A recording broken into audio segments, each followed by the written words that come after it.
3, 2, 1 start.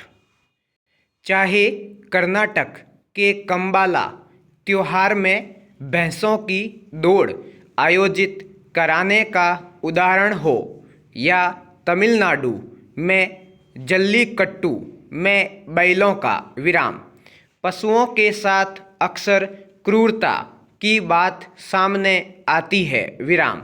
इसी प्रकार पशु बलि जैसे प्रचलन भी पशुओं के साथ हत्या की हद तक दुर्व्यवहार करते हैं विराम।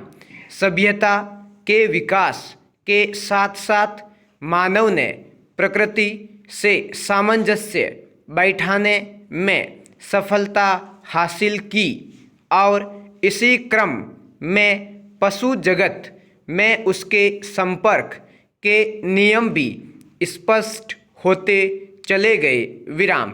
जहाँ कुछ पशु पक्षी मानव के खानपान, श्रम, सुरक्षा एवं संचार की आवश्यकता की पूर्ति हेतु पालतू बनाए गए, वहीं पशुओं से जुड़े अनेक उत्पाद जैसे कि खाल, दांत एवं हड्डियों से जुड़ी प्रतिष्ठा ने उनके शिकार को बढ़ावा दिया विराम।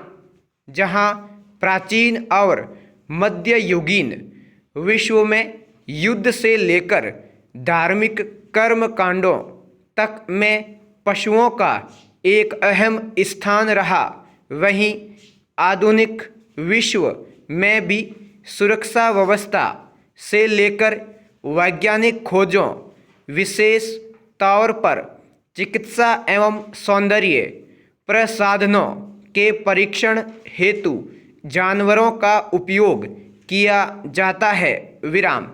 एक और मानव और पशु के बीच के संबंधों ने मानव सभ्यता के विकास में अहम भूमिका निभाई है, तो दूसरी ओर इन संबंधों के चलते मानव द्वारा पशुओं के शोषण ने मानवता के समक्ष कुछ नैतिक प्रश्न खड़े किए हैं विराम। पैरा लगभग प्रत्येक धर्म एवं प्रमुख दर्शनों में पशुओं के प्रति मानव आचरण के विषय में नैतिक विचार मिलते हैं विराम।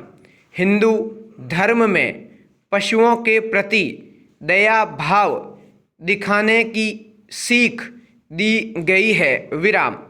सिख धर्म में पशु हत्या को मानव मन को कलुषित करने वाला कृत्य कहा गया है विराम। अहिंसा आधारित बौद्ध एवं जैन धर्म में भी पशुओं के प्रति हिंसा त्यागने एवं मारने वाले से सदा बचाने वाला बड़ा होता है विराम।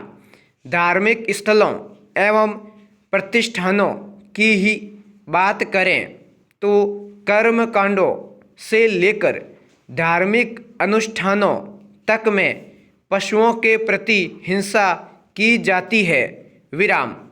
चाहे केरल के मंदिरों में आनुष्ठानिक कार्यों के लिए बंदी हाथी हो, कामाख्या के प्रसिद्ध शक्तिपीठ में दी जाने वाली बलि या बकरीद जैसे मौक़ों पर होने वाली कुर्बानी, सभी में पशुओं के विरुद्ध हिंसा अपने चरम पर होती है विराम।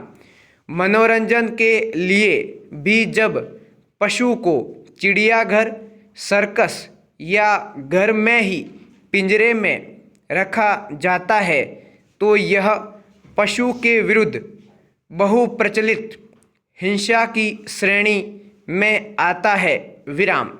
दवा उद्योग अथवा सौंदर्य प्रसाधन उद्योग द्वारा संचालित प्रयोगशालाएं भी पशुओं के प्रति हिंसा करती हैं विराम।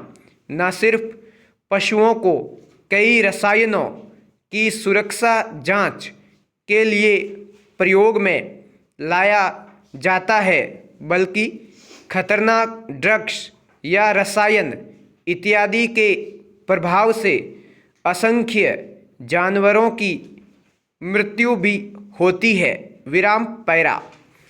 आधुनिक विश्व में बढ़ते शहरीकरण एवं बिजली परियोजनाओं, सड़क और रेलवे के विस्तार द्वारा भी पशुओं के प्राकृतिक निवास की जो हानि हुई है, वह भी पशुओं के विरुद्ध हिंसा की ही श्रेणी में आती है। विराम। इन सब के अतिरिक्त मानव समाज के अनेक वर्गों में पशुओं से जुड़े उत्पादों की मांग भी पशुओं के प्रति अमानवीय हिंसा से लेकर उनके शिकार तक को प्रोत्साहित करती है। पूर्ण विराम।